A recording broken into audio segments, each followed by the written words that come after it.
channel aku Nesya. Di video kali ini kita akan belajar materi IPS kelas 8 semester 2, yaitu tentang pengaruh interaksi sosial dalam kehidupan sosial dan kebangsaan. Nah, di part sebelumnya, di part 1 kita udah membahas mobilitas sosial.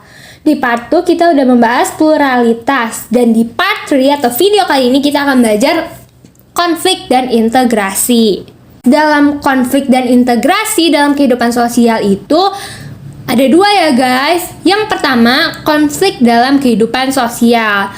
Dan yang kedua, integrasi sosial. Oke guys, coba deh lihat gambar ini. Apakah teman-teman pernah melihat gambar ini? Nah, ini adalah gambar demonstrasi ya guys. Nah, terus apa sih penyebab demonstrasi? Ini disebabkan perbedaan keinginan antara buruh dan perusahaan, guys. Nah, terus biasanya apa sih yang didemo? Nah, biasanya itu salah satu contohnya ya, guys, kenaikan upah. Nah, ini termasuk konflik dalam kehidupan sosial. Lalu, sebenarnya apa sih pengertian konflik? Yuk, kita langsung belajar dari pakarnya. Menurut Robert M.Z. Lawang, konflik adalah perjuangan untuk memperoleh hal-hal yang langka, seperti nilai, status, kekuasaan, dan sebagainya dengan tujuan tidak hanya memperoleh keuntungan, tetapi juga untuk menundukkan pesaingnya. Nah, terus guys, pengertian konflik menurut Kartono adalah konflik adalah proses sosial yang bersifat antagonistik dan terkadang tidak bisa diserasikan karena dua belah pihak yang berkonflik memiliki tujuan, sikap, dan struktur nilai yang berbeda yang tercermin dalam berbagai bentuk perilaku perlawanan, baik yang halus, terkontrol, tersembunyi, tidak langsung, terkamuflase, maupun yang terbuka dalam bentuk tindakan kekerasan. Nah, terus guys, siapa aja sih yang dapat melakukan konflik? Nah, di sini bisa individu dengan individu, bisa juga individu dengan kelompok, atau bisa juga guys, kelompok dengan kelompok. Jadi, semua orang dapat terlibat konflik. Nah, terus apa sih faktor-faktor penyebab konflik sosial? Nah, di sini ada 4 ya guys. Yang pertama, perbedaan individu. Yang kedua, perbedaan latar belakang kebudayaan. Yang ketiga, perbedaan kepentingan. Dan yang keempat, perubahan-perubahan nilai yang cepat. Oke guys, yang pertama, perbedaan individu. Manusia adalah individu yang unik. Jangankan orang yang berbeda agama, suku, ras, golongan, terkadang di dalam keluarga sendiri, maupun itu kakak atau adik, itu pasti memiliki perbedaan guys. Karena kita punya pemikiran yang berbeda, perasaan yang berbeda, dan pengalaman yang berbeda, itu dapat mengakibatkan konflik. Oke guys, yang kedua, perbedaan latar belakang kebudayaan. Nah, setiap orang dibesarkan dalam lingkungan kebudayaan yang berbeda-beda. Nah, kebudayaan itu punya nilai-nilai atau norma-norma yang berbeda. Perbedaan inilah yang bisa mendatangkan konflik sosial. Yang ketiga, perbedaan kepentingan. Contohnya ya guys, ada perumahan yang digusur untuk kepentingan membuat jalan tol. Warga yang rumahnya digusur ini kan mereka nggak terima guys. Terus mereka akan demo. Nah, itu akan terjadi konflik karena perbedaan kepentingan. Yang keempat, perubahan-perubahan nilai yang cepat. Perubahan kebiasaan masyarakat luas tidak cepat berubahnya. Contohnya guys, ketika awal pandemi tahun 2020, pemerintah kita menetapkan peraturan mematuhi protokol kesehatan dan memakai masker di seluruh Indonesia. Tapi guys, kadang suka ada aja nih yang nggak ikutin peraturan. Nah, mereka ini yang nggak ikutin peraturannya, biasanya itulah yang menjadi konflik. Oke, berikutnya adalah akibat-akibat konflik sosial. Nah, di sini ada 5 ya guys. Yang pertama, meningkatnya solidaritas sesama anggota konflik. Yang kedua, retaknya hubungan antar individu atau kelompok. Yang ketiga, terjadinya perubahan kepribadian para individu. Yang keempat, rusaknya harta benda atau bahkan kehilangan nyawa manusia. Dan yang kelima, terjadi akomodasi, dominasi, bahkan penaklukan salah satu pihak yang terlibat dalam pertikaian.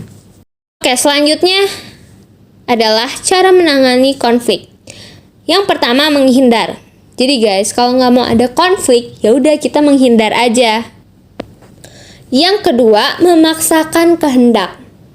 Jadi guys, ada aja seseorang atau sekelompok yang memandang bahwa pendapat atau idenya itu yang paling benar. Dengan segala cara, konflik harus berakhir dengan kemenangan di pihaknya. Karena itu, dia atau mereka berusaha untuk menguasai lawan-lawannya dan memaksa lawan untuk menerima penyelesaian yang diinginkannya. Nah, tujuan pribadi dianggap sangat penting, sedangkan hubungan dengan orang lain kurang penting. Yang ketiga, menyesuaikan kepada keinginan orang lain. Nah, akan ada aja guys individu yang ingin diterima atau disukai oleh orang lain. Ia merasa bahwa konflik harus dihindari demi keserasian. Dan dia menjaga yang namanya hubungan baik. Yang keempat, cara menangani konflik adalah tawar-menawar. Dalam proses tawar-menawar, individu akan mengorbankan sebagian tujuannya dan meminta lawan konflik mengorbankan sebagian tujuannya juga.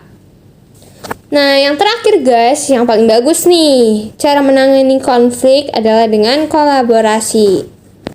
Kolaborasi memandang konflik sebagai masalah yang harus diselesaikan. Atas dasar itu, dicarilah cara untuk mengurangi ketegangan antara kedua belah pihak dan dicari pemecahan yang memuaskan keduanya. Oke, jadi ada 5 ya guys cara menangani konflik. Jangan lupa dihafal. Oke guys, kita masuk ke bagian 2 ya guys. Setelah kita membahas konflik, kita masuk ke integrasi sosial. Nah, apa itu integrasi sosial? Integrasi sosial adalah proses penyesuaian unsur-unsur yang berbeda dalam masyarakat sehingga menjadi satu kesatuan. Unsur-unsur yang berbeda itu dapat meliputi ras, etnis, agama, bahasa, kebiasaan, sistem nilai, dan lain-lain. Nah guys, kalau menurut Button, integrasi adalah suatu pola hubungan yang mengakui adanya perbedaan ras dalam masyarakat, tetapi tidak memberikan fungsi penting pada perbedaan ras tersebut. Terus guys, William F. Cockburn dan Meyer Nimkov memberi syarat terjadinya integrasi sosial, yaitu yang pertama, anggota masyarakat merasa bahwa mereka berhasil saling mengisi kebutuhan-kebutuhan mereka. Yang kedua, masyarakat berhasil menciptakan kesepakatan atau konsensus bersama mengenai nilai dan norma. Yang ketiga, nilai dan norma sosial itu berlaku cukup lama dan dijalankan secara konsisten. Oke guys, kita masuk ke faktor yang mempengaruhi cepat dan lambatnya integrasi sosial ya. Yang pertama, homogenitas kelompok. Pada masyarakat yang homogenitasnya rendah, integrasi sangat mudah tercapai. Demikian juga sebaliknya guys. Terus yang kedua, besar kecilnya kelompok. Jumlah anggota kelompok itu mempengaruhi cepat lambatnya integrasi karena membutuhkan penyesuaian di antara anggotanya. Nah, yang ketiga ada mobilitas geografis. Semakin sering anggota suatu masyarakat datang dan pergi, semakin besar juga pengaruhnya bagi proses integrasi.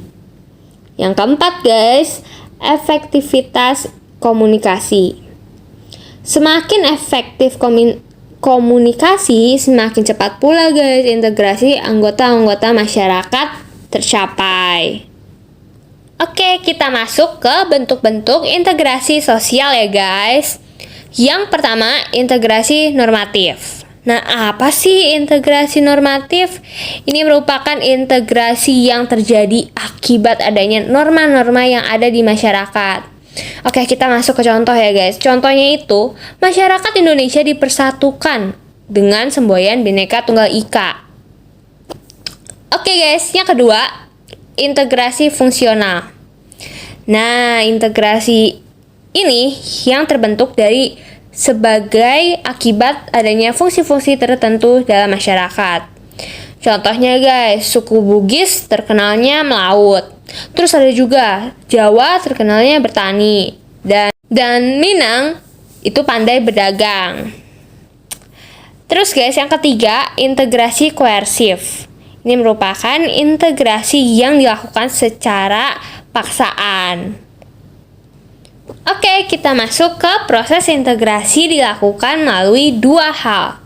Yang pertama, asimilasi, yaitu bertemunya dua kebudayaan atau lebih yang saling mempengaruhi sehingga memunculnya kebudayaan baru dengan meninggalkan sifat asli tiap-tiap kebudayaannya.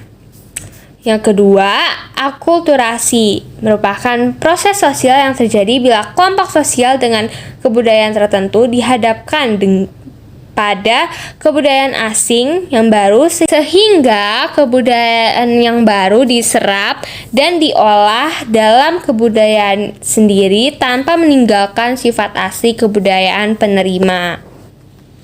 Udah hafal kan guys perbedaannya asimilasi dan akulturasi? Jangan lupa dihafal ya. Oke, yang terakhir, faktor-faktor pendorong integrasi sosial. Di sini ada 7 ya guys. Yang pertama, adanya toleransi terhadap kebudayaan yang berbeda. Yang kedua, kesempatan yang seimbang dalam bidang ekonomi. Yang ketiga, adanya sikap positif terhadap kebudayaan lain.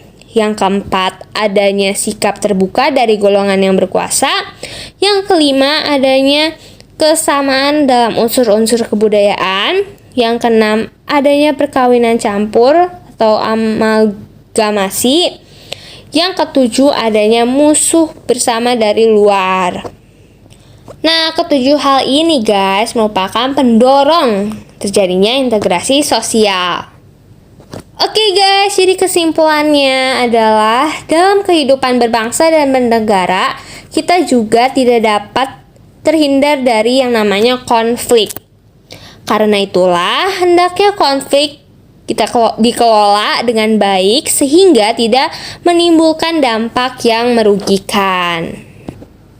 Oke guys, sekian video IPS part 3 kali ini. Terima kasih sudah menonton. Jangan lupa untuk di like, comment, share, and subscribe. And see you guys in the next video. Bye!